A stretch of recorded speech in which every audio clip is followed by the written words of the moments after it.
अस्सलामुअलैकुम बच्चों, कैसे हैं आप सब। उम्मीद करती हूँ खैरियत से होंगी। आज हम पढ़ेंगे माहौल का मुताला, सबक मेरी तरबियत।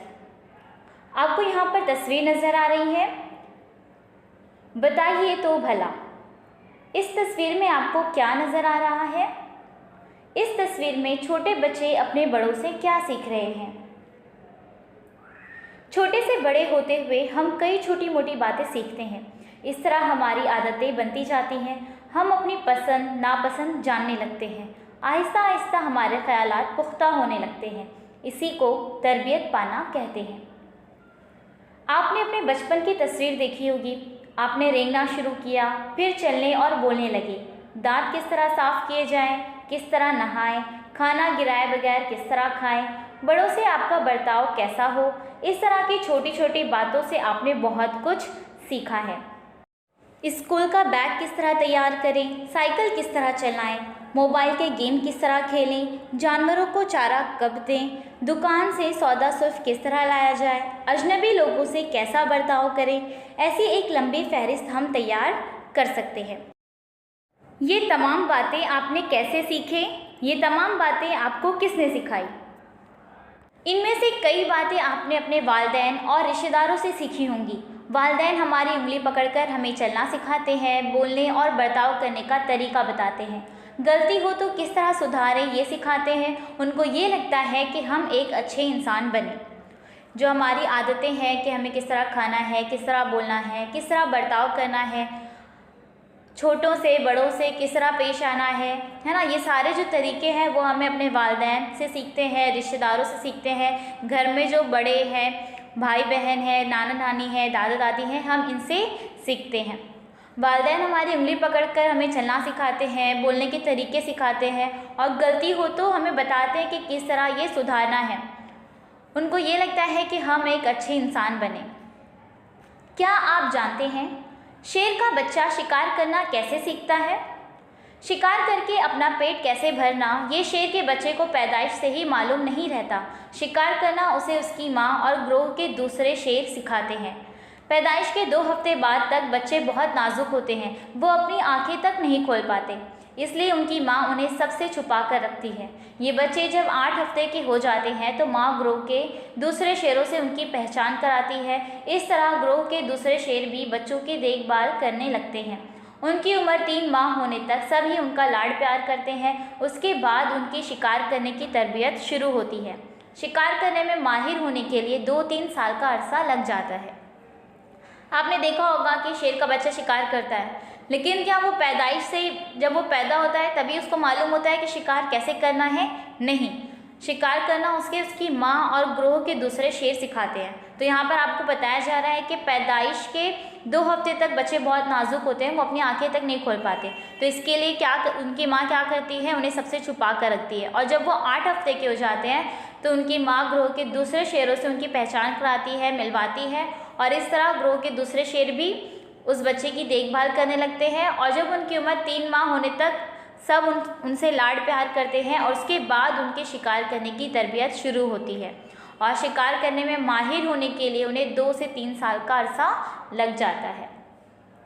हमसे मोहब्बत करने वाले अफराद की कोशिश होती है कि हम अच्छी आदतें अपनाएं। दादी दादा, चाचा, मामू, खाला, फूफी जैसे करीबी रिश्तेदारों में हमारे लिए अपनाइयत होती है।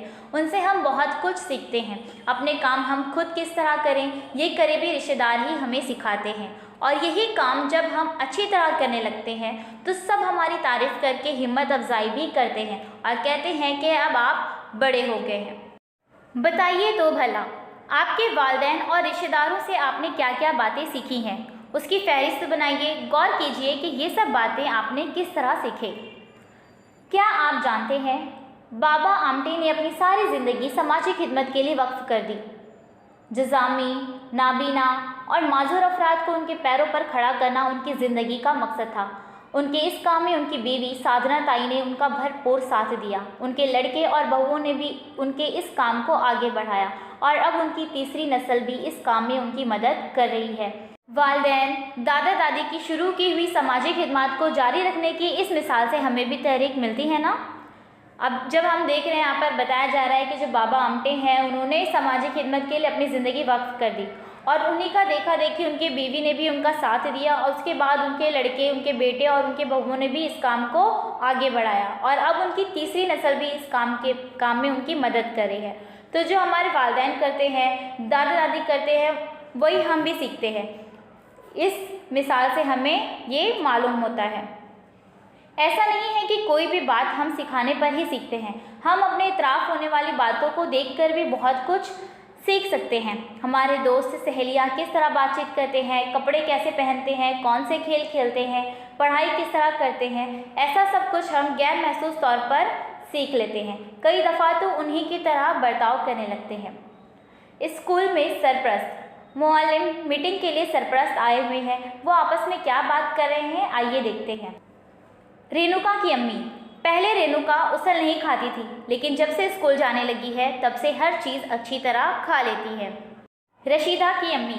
रशीदा, शिल्पा और जूली की जब से दोस्ती हुई है तब से तीनों रोज़ शाम में साइकिल चलाते हैं। इस तरह इन तीनों की अच्छी वर्जिश भी हो जाती है।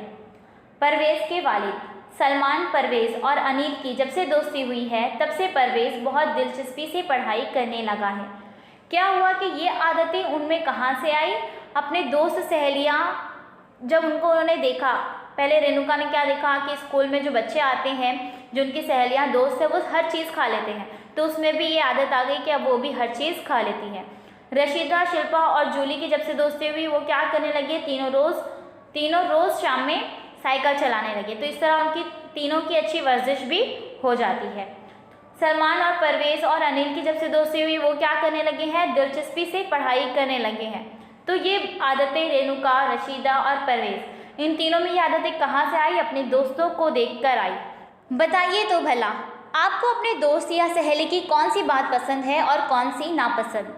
आपको अपने दोस्त या सहेली की कौन कौन सी बातें सीखने की ख्वाहिश होती है? दोस्त सहेली की तरह ही हमारे तरफ रहने वाले लोगों का भी हम पर असर पड़ता है। पड़ोसियों से हर रोज़ किसी न किसी बहाने हमारा सामना होता है।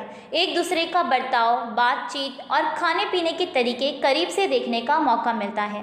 इसका भी हमारी तरबियत पर असर होता है। अगर हमारे पड़ोस में किसी दूसरी जगह, दूसरी रियासत या इलाके से लोग आकर रहने लगे तो हमें उनके मुख्तलिफ त्यौहार और खाने पीने की आदतों के मुतालिक मालूमात मिलती है। इस तरह हमें अपनी तहज़ीब के फ़र्क को भी देखने का मौका मिलता है। अक्सर पुराने पड़ोसी हमें बचपन से देखे हुए होते हैं, उन्हें हमसे दिली ताल्लुक़ रहता है। पड़ोसियों की वजह से हमें अच्छी आदतें परवान चढ़ती हैं। अच्छे पड़ोसी हमारी तरबियत में अहम किरदार अदा करते हैं। अब यहाँ पे आपको क्या बताया जा रहा है कि दोस्त और सहेली की तरह ही हमारे अतराफ़ में जो लोग रहते हैं, पड़ोस में जो लोग रहते हैं, उनका भी हम पर असर पड़ता है। पड़ोसियों से हर रोज़ किसी न किसी बहाने से हमारा सामना ही होता है, तो क्या होता है कि एक दूसरे का बर्ताव है, बातचीत है, खाने पीने के तरीके हम करीब से देख पाते हैं, तो इसका भी हमारी तरबियत पर असर पड़ता है। और अगर हमारे पड़ोस में किसी दूसरी जगह यानी कि दूसरी रियासत या दूसरे इलाके से लोग आकर रहने लगते हैं, तो हमें उनके मुख्तलिफ त्यौहार और वो किस तरह बर्ताव करते हैं, वो क्या चीज़ खाते हैं, कौन से त्यौहार मनाते हैं, कब सोते हैं, कब उठते हैं और उनकी रोज़मर्रा ज़िंदगी में क्या चल रहा है, तो ये हमें मालूम पड़ता है। फिर उनकी तहज़ीब, वो कौन से त्यौहार मनाते हैं, किस मज़हब के हैं, इस फ़र्क को भी देखने का मौका मिलता है। और अक्सर जो पुराने पड़ोसी हैं वो हमें बचपन से देखे हुए होते हैं, तो हमारा उनसे दिली ताल्लुक़ रहता है, तो पड़ोसियों की वजह से हमें अच्छी आदतें परवान चढ़ती हैं और अच्छे पड़ोसी हमारी तरबियत में अहम किरदार अदा करते हैं। अब यहाँ पर आपको दिखाया जा रहा है हिना। हमारे पड़ोस में रहने वाली दादी बहुत ज़ईफ़ हो गई हैं, लेकिन फिर भी वो रोज़ खुशी खुशी आंगन साफ़ करती हैं और अपने सब काम खुद करती हैं। उन्हीं की वजह से मैं खुद इन्हिसारी का मतलब समझ पाई हूँ। अब हिना जब अपने पड़ोस में रहने वाली दादी को देखी कि वो बहुत ज़ईफ़ हो गई हैं, लेकिन फिर भी वो रोज़ रोज़ खुशी से आंगन साफ़ करती हैं और अपने सब काम खुद ही करती हैं, तो हिना में भी ये तरबियत आई कि मैं भी अपने काम खुद कर सकती हूँ। उसे खुद इन्हिसारी यानी कि खुद पर डिपेंड होने का मतलब वो समझ पाई। दानिश। पड़ोस में रहने वाले दादाजी को रोज़ सुबह चहलकदमी करना पसंद है। मैं भी कभी कभी उनके साथ टेकरी पर जाता हूँ। अब दानिश ने जब देखा कि पड़ोस में रहने वाले दादाजी रोज़ सुबह चहलकदमी करना पसंद करते हैं तो वो भी उनके साथ कभी कभी टेकरी पर चला जाता है। नाज़मा, मेरे पड़ोस में रहने वाली बाजी को किताबें पढ़ना बहुत पसंद है। कई दफ़ा वो मुझे अच्छी अच्छी कहानियों की किताबें पढ़ने के लिए देती हैं। नाज़मा अपने पड़ोस में जो बाजी को देखती हैं कि वो किताबें बहुत शौक़ से पढ़ती है, उन्हें किताबें पढ़ना बहुत पसंद है, तो उनसे देखा देखी वो भी किताबें पढ़ने लगी। क्या दानिश, हिना और नाज़मा की तरह आपने भी अपने पड़ोसियों से कोई बात सीखी है? इस बारे में अपनी बयान में लिखिए। हमने क्या सीखा? छोटे से बड़े होते हुए हम जो ढेर सारी चीज़ें सीखते हैं उससे हमारी तरबियत होती है। हमारी तरबियत में हमारे वालिदैन और करीबी रिश्तेदारों का अहम किरदार होता है। हम अपने दोस्त, सहेली और पास पड़ोस से भी कुछ ना कुछ सीखते रहते हैं। हमें तवज्जो से जो अखलाक व आदाब सिखाए जाते हैं उससे हम बहुत कुछ सीखते हैं। हम अपने अतराफ़ से भी बहुत सारी बातें सीखते हैं।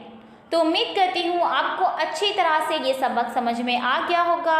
जल्द ही मिलेंगे एक नई वीडियो के साथ। अल्लाह हाफिज़। Please subscribe the channel and press the bell icon.